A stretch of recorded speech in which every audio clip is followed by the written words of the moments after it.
distant land tucked between rolling hills and silver-leafed forests, there lived a young couple who longed more than anything for a child. Their cottage, though small, overflowed with warmth and love. Yet a quiet sadness filled the home every time the couple imagined the sound of baby laughter that had never come. Spring morning, after many seasons of waiting and hoping, the wife discovered she was expecting a child. Joy bloomed in their hearts like the first flower after winter.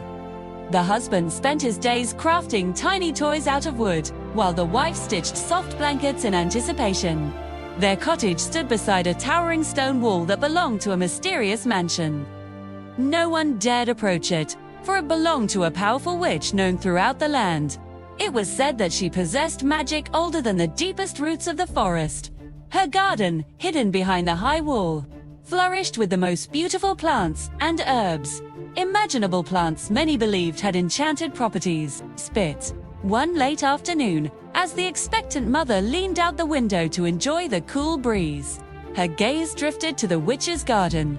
There, shining under the sun, grew the freshest, most vibrant bed of lettuce she had ever seen. Crisp green leaves, glowing like polished emeralds.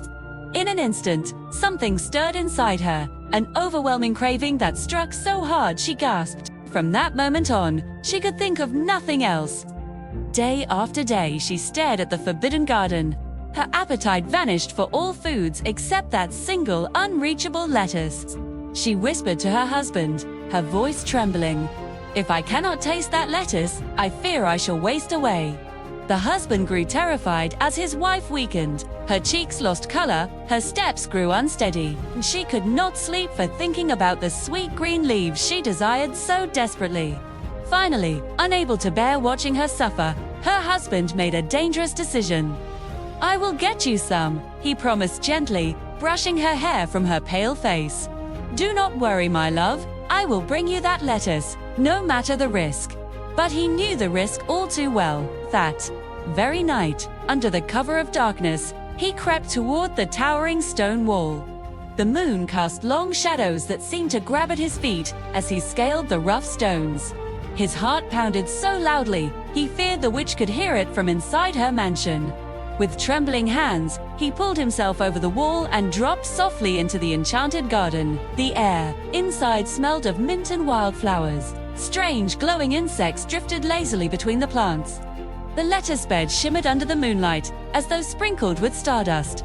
He rushed forward, plucked a handful of leaves, and climbed back over the wall before the witch sensed his presence. His wife devoured the lettuce eagerly, savoring each bite. Color returned to her cheeks for the first time in days. But the next morning, her craving returned even stronger. "My love," she whispered weakly, "please, just a little more." The husband hesitated, but her eyes pleaded with him. And so, though dread curled in his stomach, he promised to return to the witch's garden that night. This time, however, fate was not on his side. Just as he reached for another handful of lettuce, a cold voice sliced through the night air. "How dare you steal from my garden?" He froze in terror. The witch stood before him, her cloak swirling as though alive, her eyes glowing like molten gold. The garden seemed to darken around her. I beg you," he stammered, falling to his knees. "My wife is ill. She craves this lettuce more than anything. I did not know what else to do." "You could have asked," she hissed, "but instead you chose to trespass." He bowed his head, trembling. "Forgive me. I am desperate. Please, do not harm us." The witch studied him for a long moment. Then a thin smile crept across her face.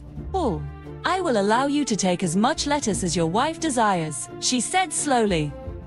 "On one condition." He felt the ground tilt beneath him. "What condition?" "When your child is born," she replied, her voice dripping with cold certainty.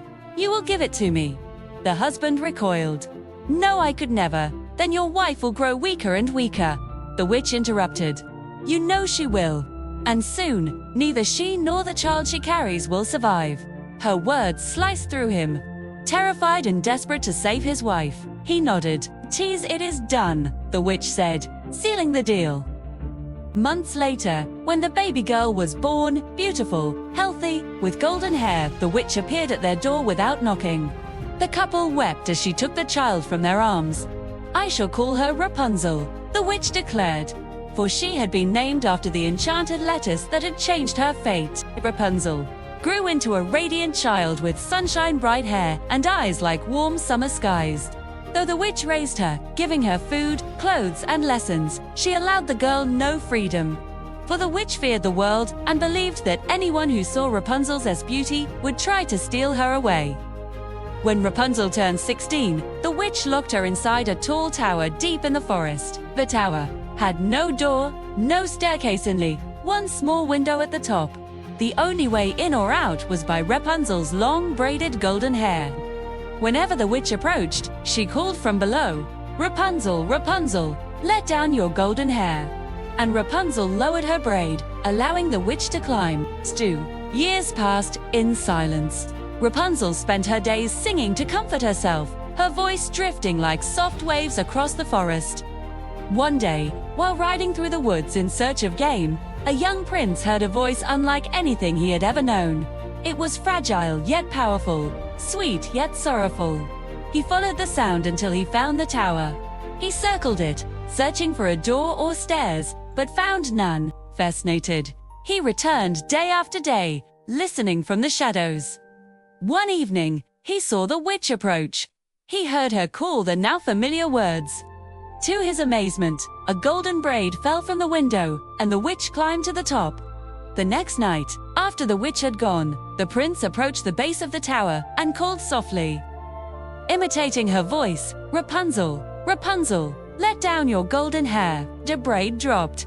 Heart pounding, he climbed. Rapunzel gasped when she saw a stranger instead of the witch. "Who are you?" she whispered, backing away. The prince bowed. "Forgive me. I heard you sing, and I had to meet the voice that made the trees stand still." Rapunzel blushed. No one had ever spoken to her with such gentleness. From that day on, the prince visited her often. They talked for hours, sharing stories of the world she had never seen and dreams he had never said aloud. He brought her books, ribbons, and pieces of colored cloth. In time, they fell deeply in love. One afternoon, the prince knelt before her and asked, "Rapunzel, will you marry me?" Her heart soared. "Yes," she whispered, but there was still the problem of the tower.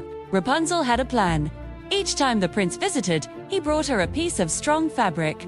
She tied them together, strand by strand, creating a long rope that would eventually carry her down to freedom. Everything was progressing perfectly, till one day Rapunzel made a terrible mistake. As the witch climbed her braid, Rapunzel murmured, "You climb much slower than the prince." The witch froze. "Prince," she spat. Terror filled Rapunzel's chest as the witch burst into a rage. She grabbed a pair of enchanted shears and sliced off Rapunzel's shining braid. Then she cast Rapunzel into a barren desert far, far away, leaving her to fend for herself. That night, the witch waited in the tower. When the prince arrived and called, the witch dangled Rapunzel's severed braid down the window. Unaware of the trap, he climbed eagerly until he reached the top and came face to face with the witch. "You will never see Rapunzel again," she hissed. Horrified, the prince stumbled backward. He fell from the tower, tumbling into a patch of thorny bushes below. The branches saved his life, but pierced his eyes, blinding him completely. For months, he wandered through forests and plains, guided only by his memories and the hope of finding Rapunzel. He survived on wild berries and roots, though he hardly cared whether he ate at all.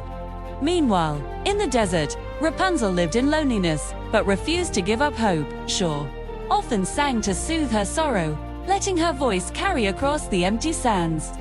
One day, as the prince stumbled through the desert on weary feet, he heard a familiar sound, a voice he knew better than his own heartbeat.